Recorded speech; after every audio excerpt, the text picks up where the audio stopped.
Hello, everyone, and welcome. Thank you for joining us for this special Emerging Voices edition of Landscape Ecology UK's Landscape Connections webinar series. Hopefully it's a fitting celebration for today, World Earth Day.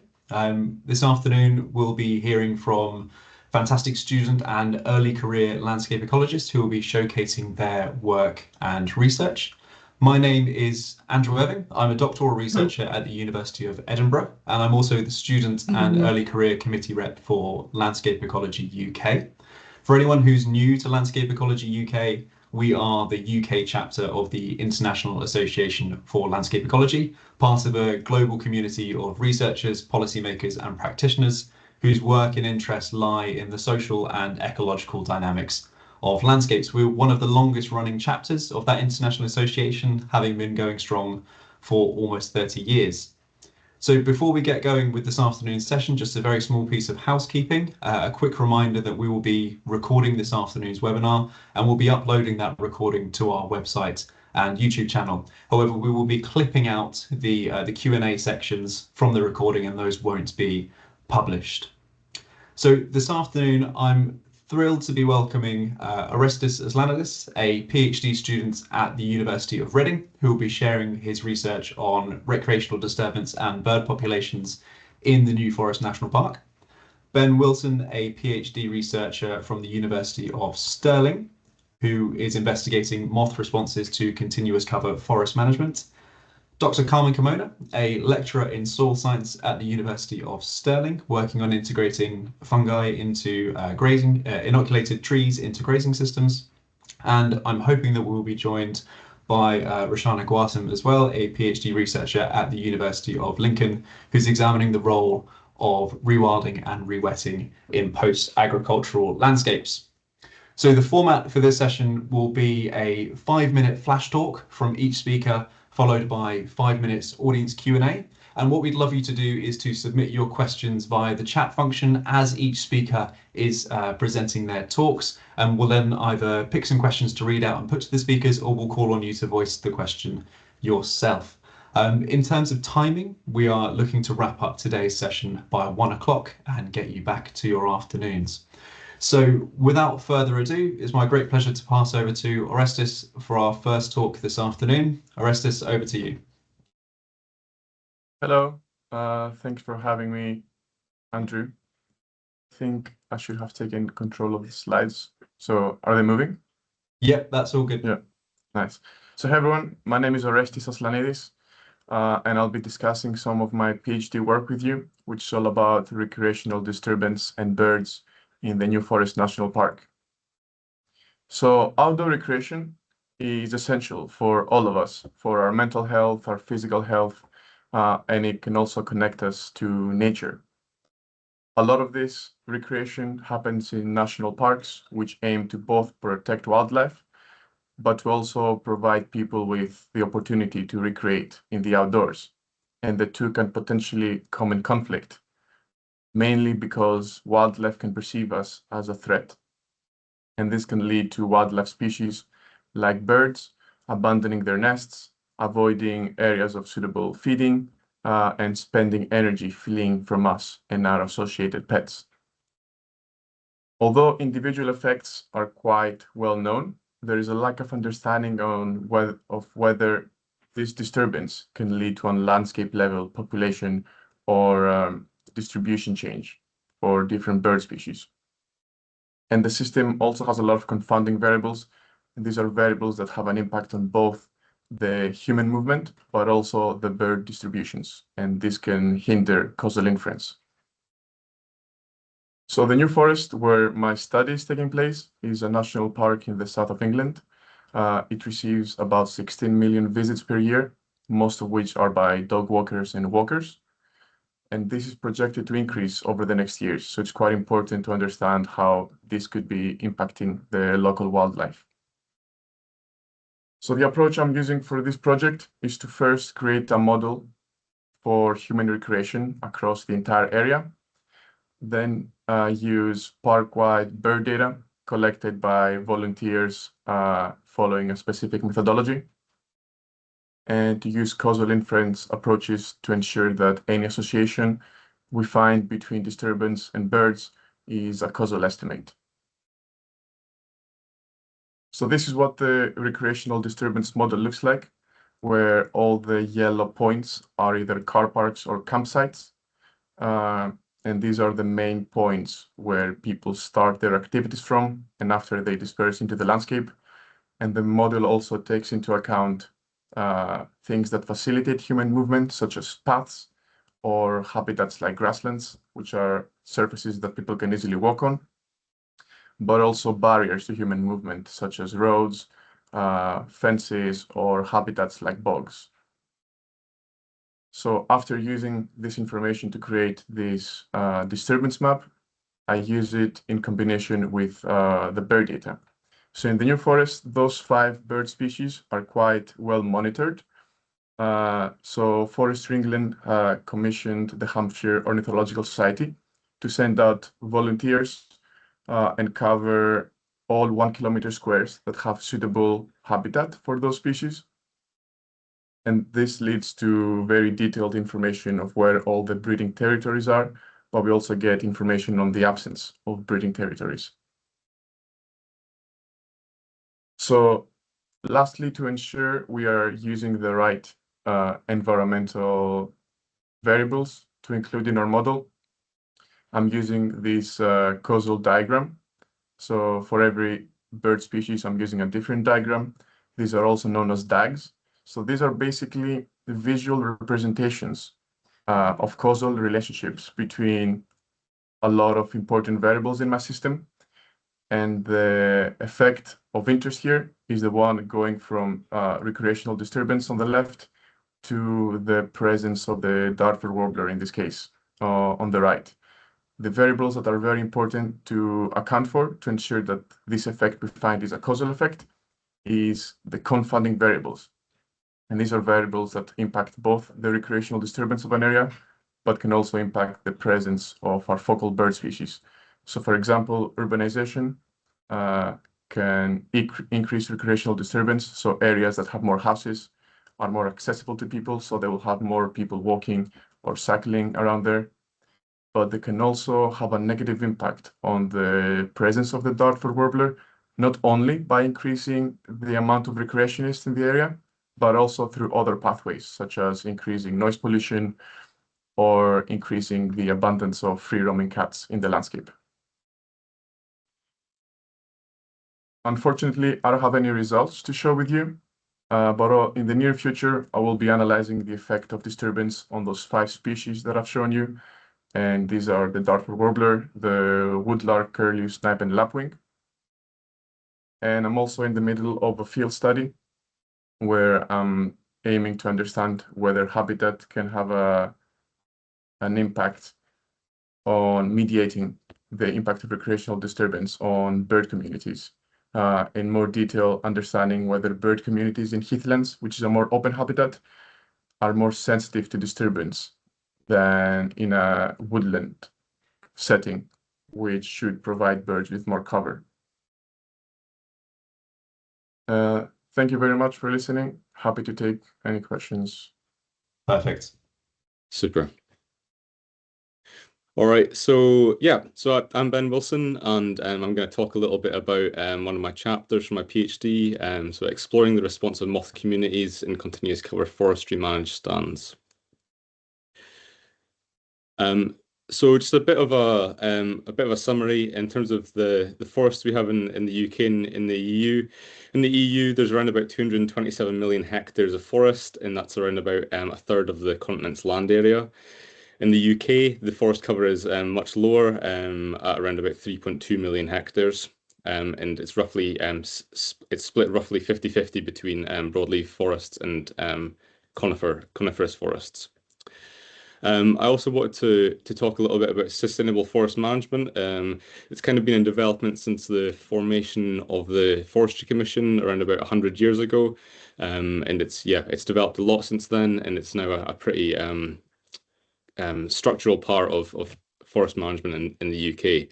However, there's still things that could be improved.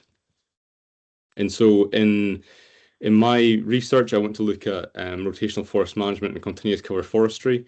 So just to talk a bit about that, continuous cover forestry aims to emulate natural forest structure and succession, whilst also meeting sustainable forest management and the United Kingdom Forestry Standard sort of goals. It should be uneven in age and structure while promoting biodiversity and ecosystem services, but still having the main focus of producing high quality timber. And all these things should come together to make a more resilient woodland or forest. Rotational forest management, on the other hand, they're typically grown to optimize space and productivity, and they're often seen as clear fell systems, which will meet the sustainable forest management in UKFS, but often pays less attention to other aspects other than the economic ones. So for this project, I'm looking at moths as woodland specialist species. They're an ideal candidate group for bioindication of ecosystem conditions. Globally, there's over 170,000 species. In the UK, we have 900 macromoths, 1,500 micromoths. Of those, 2/3 of them regularly occur in woodlands, and of 700 of those are woodland specialist species. There's been very limited research looking at moths in commercial forests, and even less when looking at moths within continuous cover forestry and that transformation from Sitka spruce forests into CCF. And so, my aims and objectives, we're really looking at how moth species richness, abundance, and diversity changes across this transformation. Looking at the habitat characteristics, the landscape characteristics, and looking specifically at how those affect the specialist species. And so, as I mentioned, we're looking at a chronus sequence of transformation. So that's from Sitka spruce unthinned, representing rotational forest management, through to Sitka spruce as a thin stand, and then Sitka spruce thinned with regeneration in the understory. And that's as the continuous cover forestry treatment. So we carried out forest inventories at different plot scales. We carried out moth trapping across all of the sites, repeated 3 times in each of the forest stands, and we also took some digital hemispheric photography to look at canopy metrics too. So the sites that I'm working with are located at Glentrass in the Scottish borders, Achray East, Achray West, and Strathire in Queen Elizabeth Forest Park, and Carrera Estate. These were all selected because they have a long history of continuous cover forestry, as well as balancing with the sort of more recent production rotational forest management stands. So to just have a quick look at the results in terms of the descriptives, we can see that there's themes of higher abundance at the plot level across continuous cover forestry and thin treatments. And we can also see that across overall, but also looking at the woodland specialist species too. Looking at the alpha diversity, so we fitted generalized linear mixed models with appropriate families for richness, Shannon diversity, Simpson diversity, and they were all forests with the plot nested within as a random effect with a Tukey adjusted estimated marginal means pairwise comparison. And we can see that for most of these, we're getting some significant results, mainly between the no thin and the thin, no thin and the CCF, but not so much between the thinned and the CCF. So we're hoping to do a bit more work and kind of tease it apart and look at the specialist species, because this is just for the overall at the minute. We also looked at the beta diversity, but we didn't find any significant difference in community composition across treatments, again at that overall level, but we've not looked at the guild level yet. And so the next steps, we're going to try and integrate into the models, so looking at the canopy openness metrics, land cover, local vegetation, environmental factors, and species guild data into the models too. And if we have time and I have brain space, potentially some structural equation modeling too. And that's me. So thanks for listening. And if you've got any questions, I'd be happy to take them. Well, first of all, Thank you, everyone, and thank you, Andrew, for this opportunity to share this project. So I am going to just tell you to introduce the research that I am undertaking now. Basically, is integrating trees that has been inoculated with mycorrhizal fungi into grazing systems. So this approach or this land management is known as a mycoforestry, okay? And it's in partnership with Dr. Paul Thomas, Mycorrhizal Systems, who is the one that leads the inoculations of the fungi, and Dr. Flora Rendell with Mr. Colin Mulvey, which are the farmers where we are setting, we have set this trial, and Mossy Earth are the ones that are giving us an innovation grant to be able to set up this first mycoforestry trial. Okay, so what is the motivation, or what was the why, like with Flora and myself and Paul? Well, basically, larger areas of Scottish hill ground has been degraded by long-term grazing. So that results in compacting the soils, also low organic matter content. And then when it comes to, for example, new projects or rewilding, then they have a poor tree establishment, okay? So this makes ecological restoration slow, costly, and with really high grade uncertainty, okay? Because if we think about soils, not just as a medium for growth or storing carbon, but as an ecosystem that basically holds different functions to be able to support above and below ground life, then this is why it's important to look what the effects of these different land share or land uses or changes will affect soil as an ecosystem. Okay, and then mycoforestry has been 3 years ago with a paper from Paul Thomas that is like a nature proposes a nature-based solution for restoring agroecosystems, okay, but also building ecosystem resiliency. And with the plus, the mycoforestry, we are using edible fungi, okay, so that will be potentially an economic input to the farmers on land management. However, despite these promising kind of outcomes, in reality, there was no a trial testing all these kind of, you want to say, connected different systems.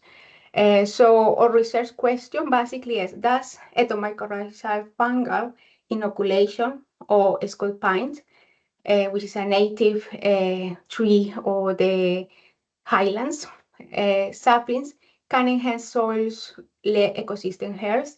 So we are not only just looking soil carbon storage or tree production or fungi production, but we are trying to integrate all of them. So with this perspective of the soil as an ecosystem,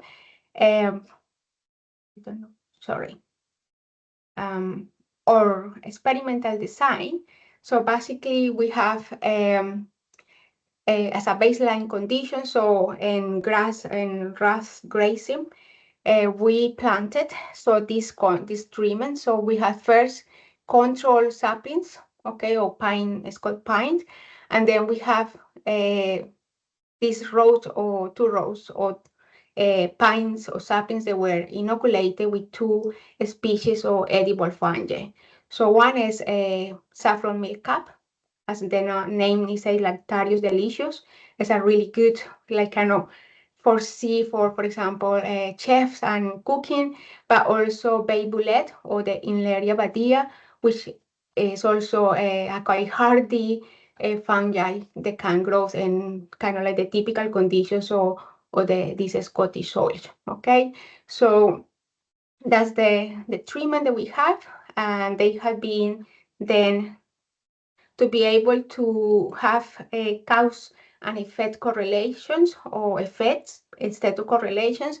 So we have 5 experimental blocks, okay? We have randomly distributed the different treatments, the 2 inoculated fungi and the control. And the idea or the ambition is to not only look soil chemistry, so soil organic matter or soil organic carbon, which is important in terms of climate change, but also we want to kind of change the paradigm and focus on soil biodiversity. So we are measuring soil arthropods specifically, and we are extracting soil DNA to see kind of to have a more greater or wider overview of the soil biodiversity before and after the trees have been planted. And we will be also looking about ground biodiversity and in terms of plants and insects, and we will look tree survival rates and growth, because one of the benefits of this inoculation is this association tree fungi will enhance soil tree health and survival rates. So this is also one of kind of the benefits that is being explored as well. So far, we have do the baseline. So we have sampled the soils and to these different parameters, above ground and below ground biodiversity, before tree planting. So we call it baseline. And this is one of the things that kind of differentiate this trial, because we have then, we can see how this in land change use will affect these parameters. Then our plan is to plant 6 months after tree planting, so after spring growth conditions, and then 1 year after tree planting to be able to see if we can see changes in the soil ecosystem and in the survival of the saplings. So basically, hopefully we will be able to have with this first trial a robust soil-based data that gives evidence that this mycorrhizal inoculating these trees with this edible mycorrhizal fungi can improve soil health and overall ecosystem health, because think about soils as this very fundamental ecosystem base of all terrestrial life. And again, not just as a growth to plant or growth, medium for growth or carbon storage. Just looking more overall as I call a living organism, a living ecosystem. Okay, thank you. I am happy to answer any questions. Yep. Okay, hi everyone, and thank you for this beautiful opportunity to share my research insight. So, after the Second World War, agricultural mechanization transformed the British countryside because the government incentives and the government grants accelerated field drainage and encouraged all the farmers to dig every inches of soil for crop productions. As a result, on side, the country was able to recover the food shortages issues, but on the other side, there was a severe loss in the biodiversity because the most important habitat like wetland, heathland, grassland were also drained out during that time. So as a result, currently UK is one of the most nature depleted country in the world and ranked at 189 out of 218 countries. So to reverse this decline of biodiversity loss, UK government launched 30 by 30 strategy, which aims to restore the 30% of land and sea by 2030. And if we are able to restore only a certain proportion of the agricultural land, definitely we can rebuild biodiversity as well as help to enhance the resilience of ecosystem that is under the pressure or under the force to produce more food. But the question is that how do we do this more effectively? So my research focus on how rewilding and rewetting will help to recover the loss of biodiversity, to restore the degraded ecosystem over time. And I'm looking after how does this rewilding and rewetting will shape the succession trajectory over time, and how this will influence the vegetation succession. So these are my 5 research fields, and each field have a very different land use history, like crop, lay, fallow, wetland, and grass. So before they started their rewilding journey in my research state, they completely blocked the historically installed drainage pipe, and hydrological intervention were accelerated by the creation of the shallow scrapes and the ponds. And as an ecosystem engineer to drive the succession process, they introduced Lincolnshire red cattle. They also introduced other species, but in my side, these were the major species that were more available to graze or allowed to graze on that area. Then simply I did a quarter sampling method and collected the species data during my survey. And altogether, in the 3-year of period, we recorded 102 species. And talking about the species composition, there was a significant difference in species composition between the land use types or between the fields.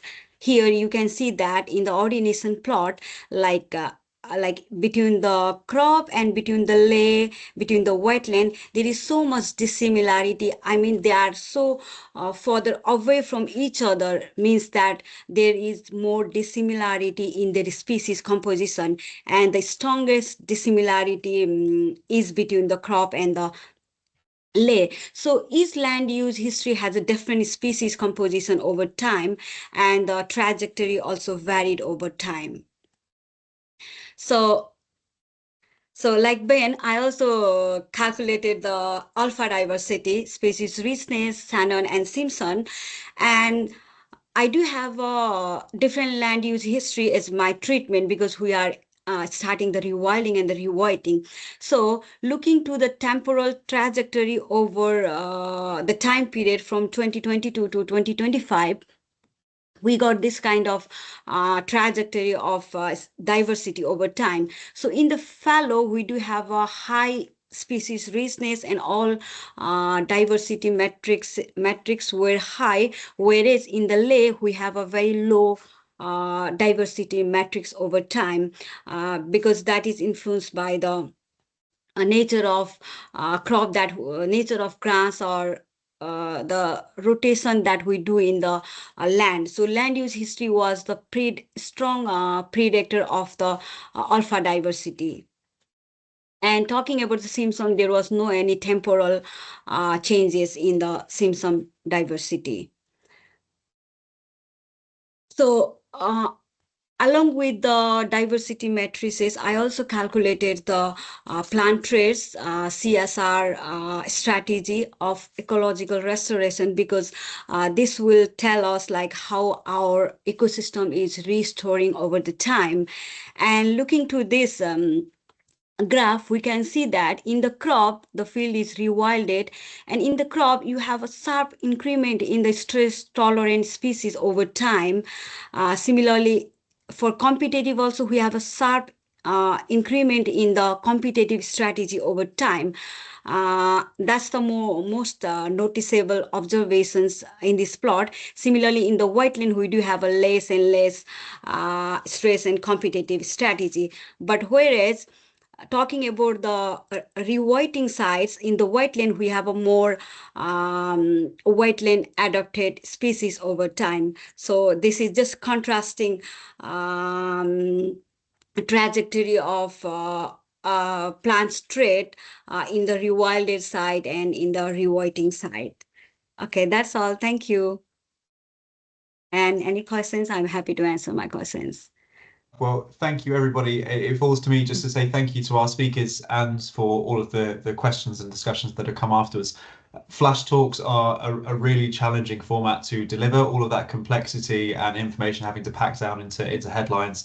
Anyone who's done one will tell you they are really hard to do. So well done to our speakers for making it look so straightforward and easy this afternoon. Big shoes to fill. It just falls to me to say a few words about Landscape Ecology UK. So we're an organisation that's run by a committee of enthusiastic volunteers, and we're only able to provide events like this afternoon thanks to the support of our members. We're proud to offer significantly discounted rates for our student members, as well as hosting events such as this afternoon, looking to develop and spotlight the contributions of student and early career practitioners and researchers. You can stay up to date with everything that's going on with Landscape Ecology UK via our website and LinkedIn. Just search for Landscape Ecology UK. We've got events coming up. You can join us again on the 12th of May to hear about IDEA, a tool for strategic woodland creation and deer management, with Amy Gresham from DEFRA and Beck Spake from the University of Southampton. Registration is open now, and it will be the same format as this afternoon's. And also, please do check out our 2026 conference with the theme of Nature Recovery for Landscape Resilience. This will be hosted in person across 3 days at the University of Manchester from the 7th to the 9th of July, featuring talks and networking and discussion and field trips and conference dinners. It's anyone who came to Edinburgh's version last year will tell you that it was a fantastic few days. So we've got early bird tickets available until the 8th of May, and really importantly, we've extended the abstract submission now until the 30th of April. So if you're working on a project or you have something you want to showcase and promote with a group of friendly and like-minded landscape ecologists, please do consider submitting an abstract. So thank you once again to our speakers, and thank you to my colleague Chloe and Leanne for helping make the webinar run so smoothly. And thank you to all for tuning in. We will hopefully see you in person in July in Manchester. Take care now. Bye-bye.